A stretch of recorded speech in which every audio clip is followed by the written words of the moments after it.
você que nos brinda com a sua audiência, é um prazer contar com a sua atenção.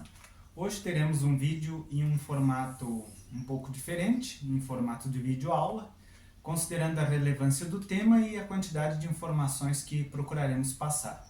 Lembrando que essa não é uma aula acadêmica, embora no dia a dia abordamos esse assunto tão interessante, direito das sucessões, mas o nosso intuito aqui é esclarecer alguns pontos a respeito dessa matéria que é tão fundamental nos nossos dias. Eu aproveito a oportunidade para apresentar a vocês uma obra que produzimos no interesse de auxiliar as empresas, microempresários que atuem na venda online, que é o nosso e-book de Manual de Boas Práticas para Microempresa nas Vendas Online, que está à disposição dos senhores, no sentido de que seja observada a norma do direito do consumidor e, principalmente, do ponto de vista do respeito que essas vendas online têm que ter em função dessa tão importante norma. Mas vamos ao assunto. Direito das sucessões, ou seja, aquele que trata dos bens deixados por pessoas que nos deixaram, que deixaram esse mundo, que faleceram.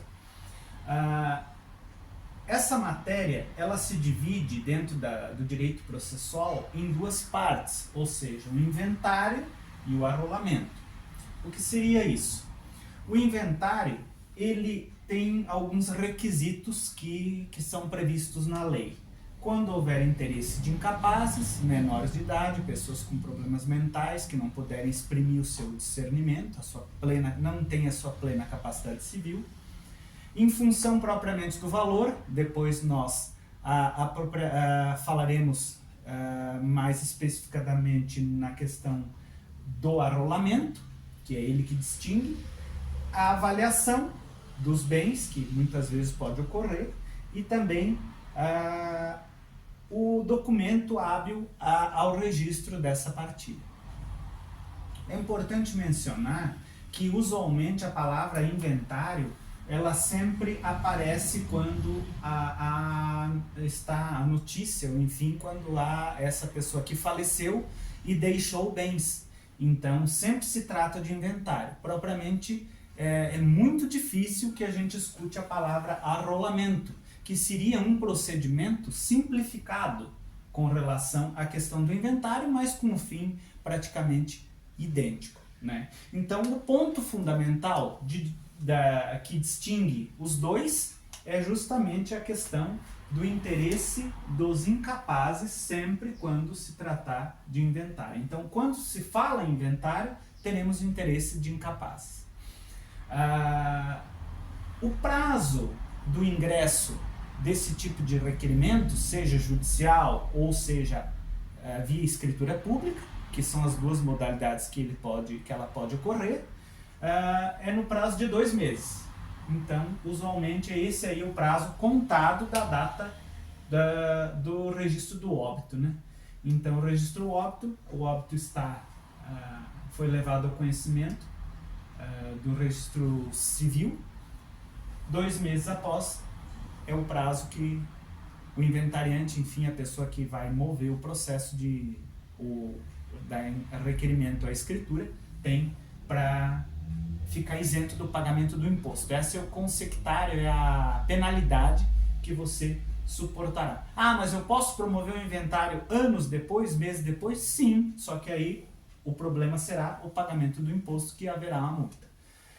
No caso, o fim do processo é previsto em lei em 12 meses. Nem sempre o inventário termina em 12 meses, devido à complexidade da partilha, questão da avaliação, como a gente colocou, que muitas vezes alguns herdeiros não concordam. Quando está tudo acorde, tudo correto, ele finda usualmente antes desse prazo, inclusive.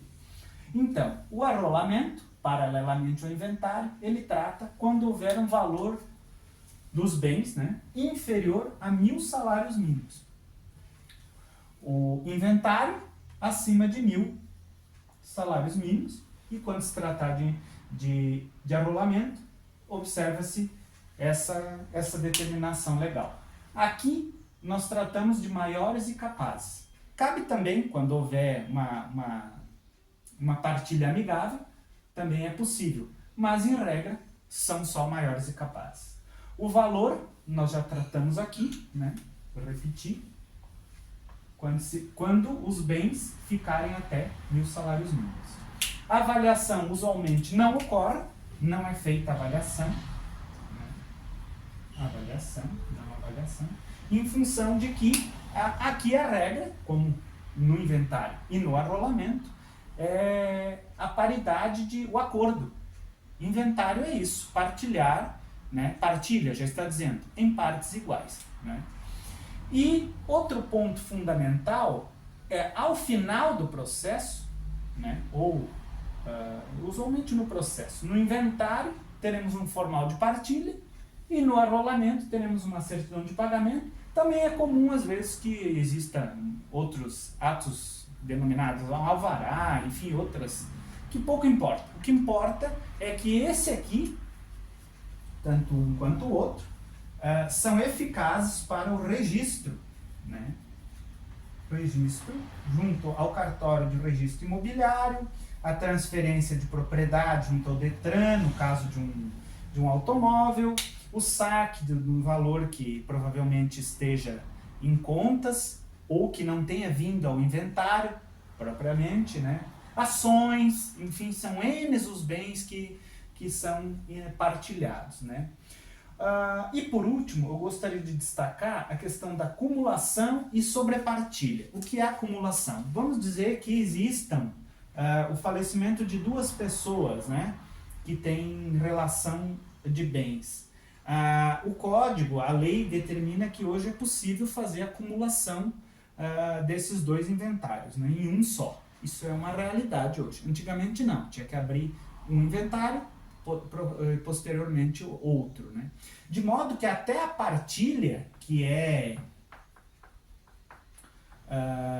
o ato, né, judicial, vamos dizer assim, que é homologado por sentença no caso de um processo judicial, ele também pode ser revisto mediante acordo.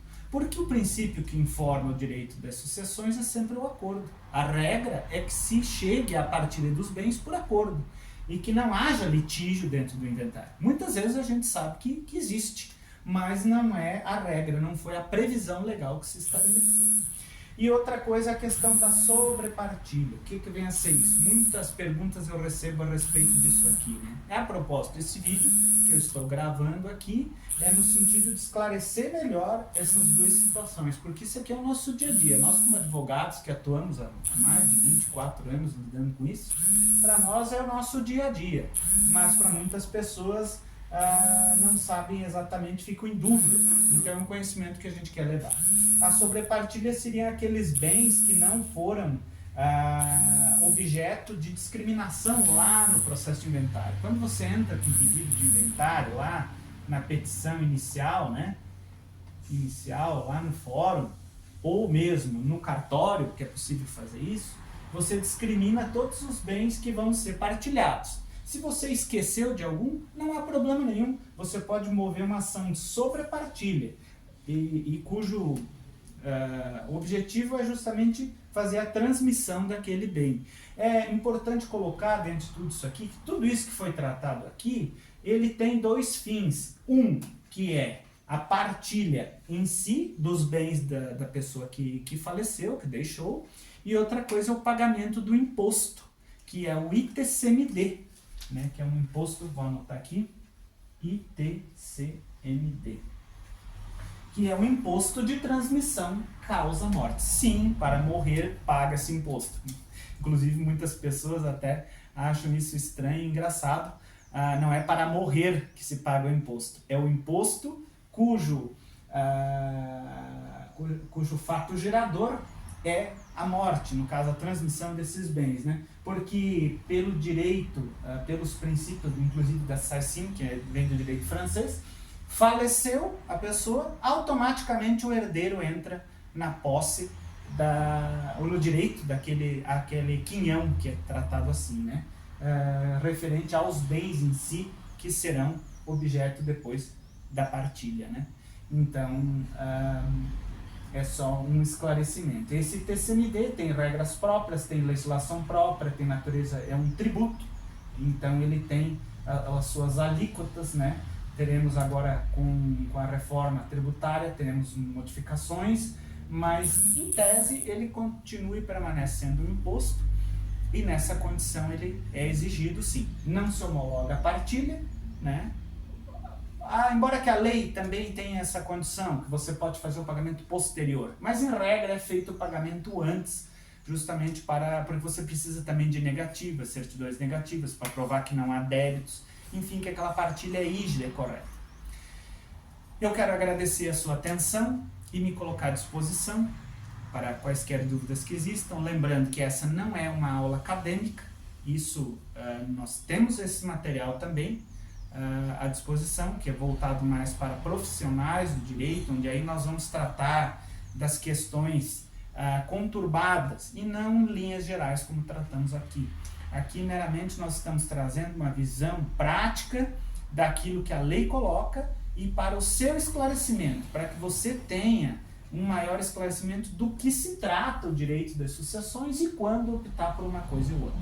É claro que o profissional é que fará, né, o advogado, porque a assistência é obrigatória do advogado, tanto na fase judicial quanto por escritura no cartório, é necessária a intervenção do advogado.